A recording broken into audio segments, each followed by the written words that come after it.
Hello everyone, मैं अभिनव शुक्ला आपका बहुत बहुत स्वागत करता हूं लेट मी कोड के इस चैनल पर। और आज की इस वीडियो में हम समझने वाले हैं रिकर्जन के बारे में। हमने अपनी डेटा स्ट्रक्चर एंड एल्गोरिथम की सीरीज में एरेज को देख लिया है, एरेज के ऊपर कुछ बेसिक्स क्वेश्चन देख लिए हैं। तो आज की इस वीडियो में हम समझेंगे रिकर्जन को, और अब हम इस तरह से कवर करने वाले हैं इस सीरीज को कि पहले हम सारे के सारे टॉपिक्स देखेंगे और मैं हर टॉपिक जैसा आपको कराऊंगा। मैंने जैसे आपको एरेज कराया, एरेज के ऊपर कुछ क्वेश्चन कराए जो बेसिक थे। उसके बाद आप अगर डिस्क्रिप्शन बॉक्स चेक करेंगे एरेज वाली प्लेलिस्ट का, यानी कि जो भी एरेज की वीडियोस हैं, तो उसमें आपको कुछ क्वेश्चंस मिलेंगे लीड कोड के जो आपके प्रैक्टिस के लिए हैं। तो आप वो क्वेश्चंस प्रैक्टिस कर सकते हैं अपने आप से, और अगर आपको कोई डाउट आता है तो आप कमेंट करके पूछ सकते हैं। और आज की इस वीडियो में जैसे हम देखने वाले हैं रिकर्जन के बारे में, तो पहले हम रिकर्जन समझेंगे कि पूरा एंड टू एंड आज की इस वीडियो में आपको क्लियर होगा कि रिकर्जन होता क्या है, किस तरह से काम करता है हमारा रिकर्जन। और आज की इस वीडियो में हम रिकर्जन समझने के बाद मैं आपको कुछ क्वेश्चंस दूंगा प्रैक्टिस के लिए, वो आप करेंगे। और इस वीडियो में भी मैं आपको एक क्वेश्चन करके दिखाने वाला हूं। तो पूरा एंड टू एंड रिकर्जन आज की वीडियो में हम समझने वाले हैं। तो चलिए शुरू करते हैं इस वीडियो के साथ। तो सबसे पहले हम इसका मतलब समझते हैं कि जो हमारा रिकर्जन है वो होता क्या है। सो बेसिकली जो हमारा रिकर्जन है वो एक प्रोसेस होता है डिफाइन करने का something in term of itself. यानी कि रिकर्जन का मतलब है कि किसी चीज को डिफाइन करना उसी की टर्म्स में। जैसे कि मैं बात करूं कि आप यहाँ पे जो मैंने एग्जांपल लिख रखा है, पहले इसी को समझ लेते हैं। A physical word example would be the place two parallel mirrors facing each other. Any object in between them would be reflected recursively. यानी कि अगर आप एक मिरर है उसके सामने दूसरा मिरर अगर रख दें तो आप एक मिरर में दूसरे को देख पाएंगे, फिर दूसरे में भी पहले वाले को देख पाएंगे, और वो इंटरनली ऐसे बहुत सारी मतलब फिगर बनती जाएगी कि हर एक मिरर में दूसरा मिरर दिखेगा, क्योंकि आपने पहला मिरर लिया उसमें आपको दूसरा दिख रहा है, दूसरे में आपको पहला दिख रहा है, और जो पहले के अंदर आपको मिरर दिख रहा है उसमें भी आपको दूसरा वाला मिरर दिखेगा। तो ये बहुत ज्यादा कंफ्यूजिंग होता जा रहा है इस तरह से। बट यही है कि अगर आप कोई एक बारी आप मिरर लेके देखें, उसके आमने सामने दो चीजें रख के देखें, यानी दोनों मिरर्स आमने सामने रख के देखें, तो आपको चीज क्लियर हो जाएगी कि बहुत बारी रिफ्लेक्शन जो बनती जाती है इंटरनली उसको कहते हैं हम रिकर्जन। सो अब इसको प्रोग्रामिंग में कैसे देखते हैं, तो उसको अभी हम देखते हैं। जो हमारा प्रोग्रामिंग में रिकर्जन होता है वो फंक्शंस होता है, यानी कि फंक्शन से ही हम रिकर्जन को अचीव कर पाते हैं प्रोग्रामिंग में। So in Python we know that function call other function, यानी कि हमारा जो फंक्शन है वो दूसरे फंक्शंस को कॉल करता है, और ये पॉसिबल है कि वो फंक्शन अपने आप को भी कॉल कर सके और उसी फंक्शन के अंदर भी। हाँ, तो यही चीज है हमारी रिकर्जन। तो इसके बारे में हम समझ रहे हैं। So these types of construct are termed as recursive function, यानी कि वो फंक्शंस जो अपने आप को कॉल करते हैं उनको हम कहते हैं recursive functions. So I think इतनी चीज क्लियर होगी। और वो कॉल अपने आप को कहाँ करते हैं, वो अपने आप को कॉल अपने ही अंदर, बॉडी जो डेफिनेशन होती है फंक्शन की बॉडी, उसके अंदर ही सेम दोबारा कॉपी कॉल कर रहे होते हैं अपने आप को। सो उसको हम रिकर्सिव फंक्शंस कहते हैं। इसके बारे में अभी हम डिटेल में प्रैक्टिकल देखने वाले हैं। यहाँ भी हम थ्योरी में समझ लेते हैं कि है क्या, और आप इसके नोट्स बना सकते हैं रिकर्सिव फंक्शन के बारे में और रिकर्जन की डेफिनेशन के ऊपर। सो फिर आता है the following image shows the working of a recursive function. तो अब हम एक इमेज देखने वाले हैं जिसमें हमें ये चीज क्लियर होगी कि जो हमारा रिकर्जन है वो क्या है। देखिए, अब हमने एक फंक्शन बनाया डेफ रिकर्स। ये आपको पता है पाइथन में फंक्शंस कैसे बनाते हैं। अगर आपको नहीं पता तो मैंने पाइथन के ऊपर फंक्शंस की वीडियो पहले बना रखी है प्लेलिस्ट, वो आप देख सकते हैं, आपको ऊपर आई बटन पर दिख रही होगी। सो मैंने बनाया, डिफाइन किया फंक्शन, उसका नाम रखा मैंने रिकर्स, ये फंक्शन का नाम है। उसके बाद यहाँ पे आपके जो सेमीकोलंस लगते हैं वो लगे। फिर जो ये बॉडी है, यहाँ पे कुछ कोड होगा, यहाँ पे कुछ कोड होगा, बट ये इंटरनली आप देखिए रिकर्स फंक्शन को मैं क्या कर रहा हूँ, दोबारा से कॉल कर रहा हूँ। ये जो नीचे वाली अगर आप देख रहे हैं, जो सबसे यहाँ नीचे बना हुआ है, ये क्या है, ये आपका जो फंक्शन आप कॉल करते हैं जब आपने ये फंक्शन डिफाइन किया तो इसको कहीं ना कहीं आप कॉल करते हैं, तो वो कॉल है। लेकिन जो ये है कि आप फंक्शन की बॉडी के अंदर ही हम इसको कॉल कर रहे हैं, तो ये आपका रिकर्सिव कॉल हुआ। आपने देखिए यहाँ फंक्शन डिफाइन किया और उसी की बॉडी के अंदर आप उसी फंक्शन को दोबारा कॉल कर रहे हैं, तो ये हुई recursive call.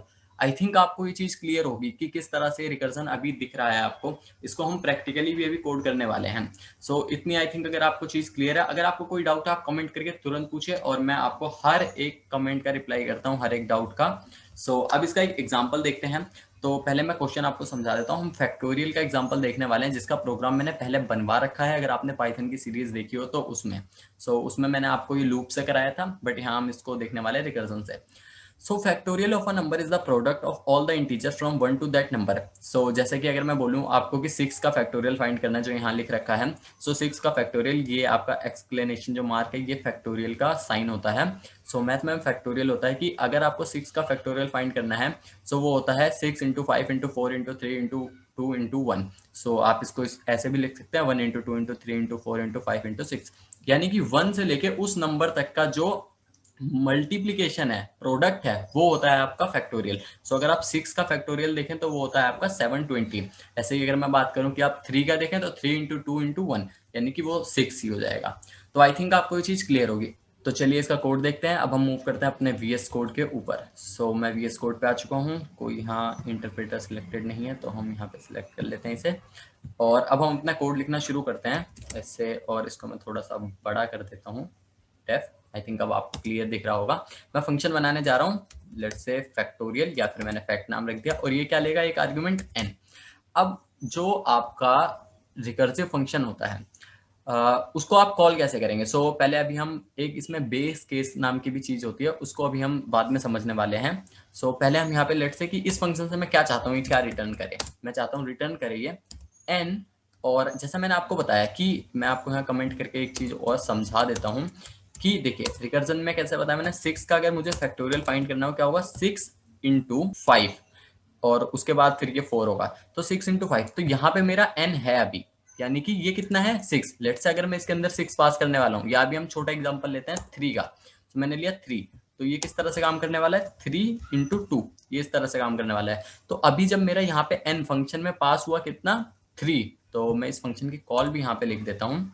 So let's say print करेंगे हम फैक्ट फंक्शन को, और इसके अंदर हम पास करने वाले हैं 3 को।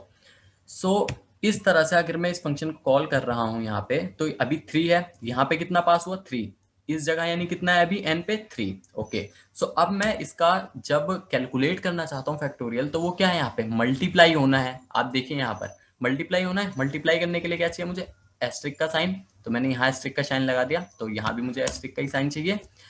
ठीक है, अब इसके बाद किससे मल्टीप्लाई करना है, 2 से। अब ये 2 किस तरह से आप कैलकुलेट करेंगे कि जो आपका n यहाँ पे पास हुआ है, अब ये हर बार यही होना है, 3 इंटू 2, उसके बाद क्या होगा, ये 1, यानी कि एक डिक्रीमेंट हो रहा है।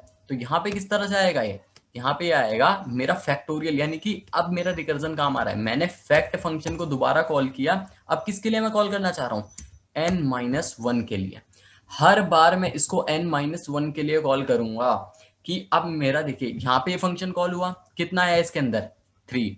अब ये जैसे ही आया 3 इंटू, ये कितना हो जाएगा अभी यहाँ पे 2, तो 3 इंटू 2, ये कितना हो गया 6। अब ये जैसे ही n-1 के लिए कॉल हुआ, यानी कि अब ये दोबारा से इस फंक्शन के कॉल में गया, उसको अभी हम समझने वाले हैं बाद में। तो पहले इस फंक्शन को अभी हम रन करेंगे, बट रन करने से पहले एक चीज और समझते हैं कि ये फंक्शन पहले काम कैसे करने वाला है, उसको देख लेते हैं। पहले मैं इसका आपको आउटपुट दिखा देता हूँ। तो इसका आउटपुट दिखाने के लिए मुझे यहाँ पर एक बेस केस बनाना पड़ेगा, तो पहले इसको बेस केस भी लगा देते हैं। If n is equal to 1, so return n।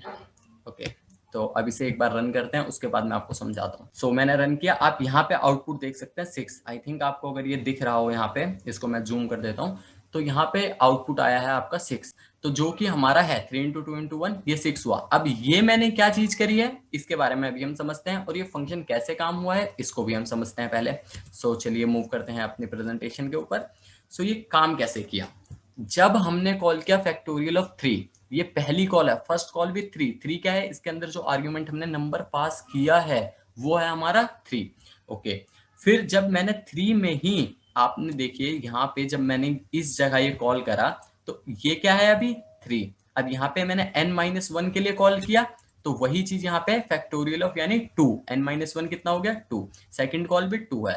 अब सेम चीज हुई कि जैसे ही मैं यहाँ पे मेरा अब ये कॉल हुई, तो यहाँ पे कितना आ गया है 2, क्योंकि मैंने इसको यहाँ पे कॉल किया, तो फंक्शन तो यही वाला कॉल हुआ।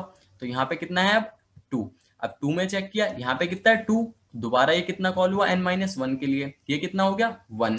सो सेम चीज यहाँ पे दिखाई है मैंने आपको, 3 इंटू 2 इंटू फैक्टोरियल ऑफ 1, ये थर्ड कॉल हुई आपकी। अब फैक्टोरियल ऑफ 1 क्या रिटर्न करेगा, फैक्टोरियल ऑफ 1 यहाँ पे जैसे ही 1 पास हुआ, n कितना है 1, इसने चेक किया if n is equal to 1, क्या n मेरा 1 है? हाँ है, तो इसने रिटर्न कर दिया n। अब जैसे ही रिटर्न हुआ तो आपको पता है कि मेरा फंक्शन क्या करता है, जैसे ही रिटर्न होता है वैसे ही फंक्शन ब्रेक हो जाता है। सो इसको मिला रिटर्न, तो रिटर्न n कर दिया इसने 1। तो अब मेरा क्या आ गया इस जगह 1, इस फंक्शन से मेरा रिटर्न कितना हो गया 1। सो जब इस फंक्शन ने 1 रिटर्न किया तो ये पीछे वाले फंक्शन पे जाएगा। अब इस फंक्शन ने जो इसको कॉल किया था, इसने क्या रिटर्न किया इसको, जब मेरा फर्स्ट टाइम गया था n-1 यानी 2-1 के लिए 1 आ गया है। सो उसके बाद क्या हुआ कि मेरी जैसे ही ये 1 रिटर्न हुआ तो ये मेरी कुछ स्टेटमेंट इस तरह से बन जाएगी 3 इंटू 2 इंटू 1। अब ये मेरा पूरी स्टेटमेंट बन गई। उसके बाद मेरा पहले ये इससे मल्टीप्लाई हो जाएगा, उसके बाद ये इससे मल्टीप्लाई हो जाएगा। सो पहली जैसे ही रिटर्न स्टेटमेंट कॉल हुई, स्टेटमेंट ये बनी। दूसरी रिटर्न स्टेटमेंट कॉल हुई, 3 इंटू 2 हो गया, और तीसरी में कॉल हुआ तो ये 6 हो गया, मल्टीप्लाई करके आ गया। क्योंकि मेरा, जब आपको पता है कि मैंने जैसे ही पहले बताया कि अगर 1 है तो ये हमारा n रिटर्न करना है। अब मेरा जब 2 का केस है यहाँ पे, तो 2 के केस में क्या हुआ, 2 के केस में तो मेरा यहाँ पे 1 नहीं है। सो इस जगह जब 2 है और ये फंक्शन रिटर्न कर चुका है 1, तो 2 इंटू 1 कितना हो गया 2। तो अब मेरा ये 2 रिटर्न कर देगा। सो इस जगह मेरा यहाँ पे सिर्फ बचा है 2। अब सिमिलरली अगर मैं अगली कॉल की बात करूं तो वो यहाँ पे क्या होने वाली है, जैसे ही यहाँ मेरा मतलब 3 पास हुआ है, अब इस जगह है 3, अब इस जगह कितना है 3-1 यानी कि 2। तो 2 वाला क्या रिटर्न कर चुका है, 2 वाला तो 2 रिटर्न कर चुका मल्टीप्लाई करके। सो यहाँ पर 3 इंटू 2 हो जाएगा और ये फंक्शन रिटर्न कर देगा 6। आई थिंक आपको ये चीज क्लियर होगी। अब इसको थोड़ा और एक्सप्लेनेशन के साथ एक इमेज के साथ देख लेते हैं। सो हुआ क्या है, देखिए सेम चीज जो मैंने आपको एक्सप्लेन करी है वो यहाँ पर आपको दिखाई गई है इस फिगर के साथ। तो x is equal two factorial of 3 यहाँ पे है। उसके बाद मैंने यहाँ पे n पास किया, n कितना है 3। आप देखिए यहाँ पे n 3 है। यहाँ पे जब इसको कॉल किया ये कितना है 2, 2 के लिए कॉल किया तो यहाँ n की वैल्यू कितनी हो गई है 2। सेम चीज है। अब यहाँ रिटर्न की स्टेटमेंट में देखिए n 2 है, फिर मैंने दोबारा इसको कॉल किया, ये 1 हो चुका है। अभी यहाँ पे 1 है, तो जैसे ही यहाँ पे इसने चेक किया कंडीशन मेरा 1 आया तो इसने 1 को रिटर्न कर दिया। ये 1 यहाँ पे आया, ये कितना हो चुका है 1। अब ये 2 इंटू 1 कैलकुलेट होकर रिटर्न हो चुका है, कितना आया है 2। अब उसके बाद जैसे ही ये ऊपर गया यहाँ पे इसने कितना रिटर्न किया है 2। अब ये 3 इंटू 2 कितना हो गया 6। तो मेरा ये प्रोग्राम रिटर्न कर देगा 6। आई थिंक आपको इतनी चीज क्लियर होगी। और ये इंटरनली स्टैक डेटा स्ट्रक्चर को यूज करता है, जिसके बारे में भी हम समझेंगे जब हम स्टैक को पढ़ लेंगे। तो अभी आपको रिकर्जन समझना ज्यादा इंपॉर्टेंट है, क्योंकि रिकर्जन बहुत इंपॉर्टेंट टॉपिक है, ये आपका बहुत ज्यादा यूज होने वाला है आगे। सो अब देखते हैं आगे की हमारे कुछ पॉइंट्स हैं।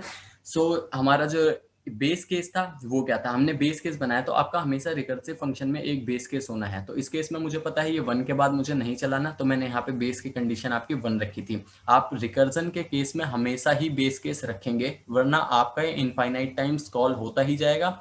और बाय डिफॉल्ट यहाँ पे जो इन डेप्थ रिकर्जन की कॉल्स होती हैं वो 1000 होती है। 1000 के बाद ये आपको एरर दे देगा, रिकर्जन एरर दे देगा। आप इसको कॉल करके भी देख सकते हैं। अब देखते हैं हम एडवांटेजेस ऑफ रिकर्जन। पहले मैं आपको इसका कॉल करके दिखा देता हूं कि 1000 से बाद अगर मान लीजिए मैं यहाँ पे बेस केस नहीं बनाता हूं तो क्या होगा। मैंने इसको कॉल किया, अब ये मेरा कॉल होता ही जाएगा इन डेप्थ में ही। और ये देखिए यहाँ पे इसकी जो एरर है वो आ चुकी है, recursion error, maximum recursion in depth exceeded. ये आ चुकी है। तो आपको इस तरह से नहीं करना है, आपको बेस केस हमेशा ही बनाना है। तो अब इसके हम एडवांटेजेस देख लेते हैं। एडवांटेजेस क्या होने वाली है रिकर्जन की। Recursive function make the code look clean and elegant. जो आपका रिकर्सिव फंक्शन होता है वो कोड को अच्छा लुक देता है, यानी कि क्लीन दिखता है कोड, आपका रीडेबल होता है। The complex task can be broken down into simpler सब प्रॉब्लम्स यूजिंग रिकर्जन। जो आपके कॉम्प्लेक्स बिग टास्क होते हैं, बिग प्रॉब्लम्स होती हैं, उसको आप सब प्रॉब्लम्स में डिवाइड कर सकते हैं। जैसा कि अगर आपको मर्ज शॉर्ट के बारे में अगर पढ़ा हो आपने, मर्ज शॉर्ट एल्गोरिथम के बारे में, तो आपको पता होगा। तो अगर आपने नहीं पढ़ा तो भी कोई दिक्कत नहीं है, हम आगे उसको भी समझने वाले हैं। और उसके बाद आता है फिर sequence generation is easier with recursion than using some nested iteration. जब हमें कई बार सीक्वेंस जनरेट करनी होती है तो हम नेस्टेड लूप्स का यूज करते हैं, तो उससे बेटर यहाँ पे रिकर्जन यूज करना होता है। रिकर्जन बहुत ज्यादा इंपॉर्टेंट टॉपिक है, इसको हम पढ़ रहे हैं और इसके भी हम डिसएडवांटेज भी देखेंगे। तो रिकर्जन आपकी बहुत ज्यादा जगह यूज होने वाला है, जैसे कि आपके मर्ज शॉर्ट एल्गोरिथम में, क्विक शॉर्ट एल्गोरिथम में, जो सॉर्टिंग के एल्गोरिथम्स हैं, और भी बहुत सारे टॉपिक्स में आपका रिकर्जन यूज होता है। बैक ट्रैकिंग में भी आपका रिकर्जन यूज होता है। तो बहुत सारी आगे की चीजें हैं जिसमें हम इसको देखने वाले हैं। अब देखते हैं इसकी disadvantages. So sometimes the logic behind recursion is hard to follow through. So जो कभी कभार होता है ऐसा, कभी कभार क्या, अगर आप रिकर्जन में न्यू है तो एक बहुत ज़्यादा काफ़ी कंफ्यूजन क्रिएट करने वाला है आपके लिए। सो आप इसकी प्रैक्टिस इनफ करके रखिए ताकि आपको जो है इसमें ज़्यादा दिक्कत ना हो। वरना रिकर्जन का जो टॉपिक है स्टार्टिंग में बहुत मुश्किल लगता है, और बहुत सारे टॉपिक इससे रिलेटेड हैं, रिकर्जन आपका आगे यूज़ होगा। तो प्लीज़ इस टॉपिक पे आप अपने हैंड्स ऑन कर लीजिए। फिर आपका recursive calls are expensive, inefficient as they take up a lot of memory and time. मैंने जैसा आपको बताया, जो रिकर्जन है वो इंटरनली स्टैक डेटा स्ट्रक्चर को यूज करता है। तो यानी कि वो कई बारी, अगर आप लूप्स का यूज कर रहे हैं तो कई बारी आप सिर्फ कुछ वेरिएबल्स की हेल्प से वो आइट्रेशन कर सकते हैं, और लूप्स अगर आप लगाएंगे तो आपकी एक्स्ट्रा मेमोरी यूज होने ही वाली है।